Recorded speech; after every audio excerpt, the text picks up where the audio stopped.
Sometime in April in 1994, armed Hutu soldiers entered a small school in Rwanda and opened fire on a classroom full of children.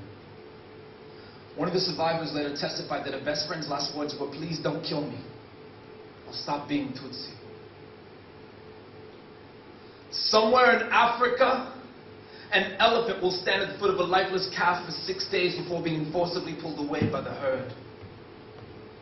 Exactly 1 year later to the day, that same elephant will return to stand and mourn its decaying bones for another 3 days before once again being forcibly pulled away by the herd. This is more than metaphor. It happened. And I know nothing of what it is to lose a child. I know the image of this elephant and a lifeless calf happened on the other side of the world from me, but I know somehow I am connected to this. It was 12 years ago that the bodies of mothers and children fell from a waterfall in Rwanda by the thousands. How their arms and legs would fling about wildly as though raging against gravity.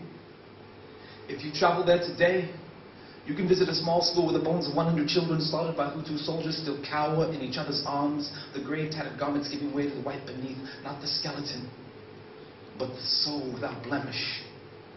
And I am reminded of the young student who raised his hand in my classroom and said, "What do I care about Africa?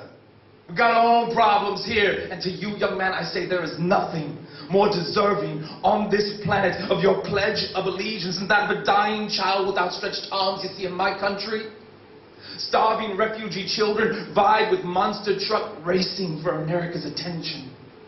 And if I hear another one of those self-serving first-person perspective poems, I swear to you, the next time I touch the stage, I'm going to scream, "Wake up!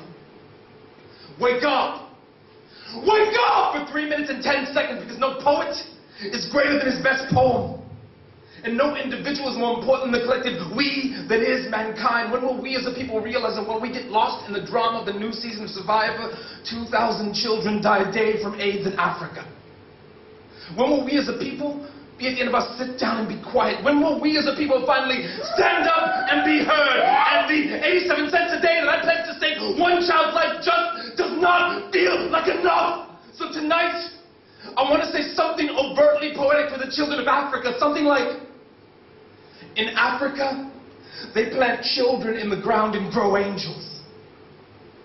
This is more than metaphor. It happens. And somewhere in Africa, a woman will stand at the foot of a small white coffin for days before being forcibly pulled away by her people. And I say, "Bye!"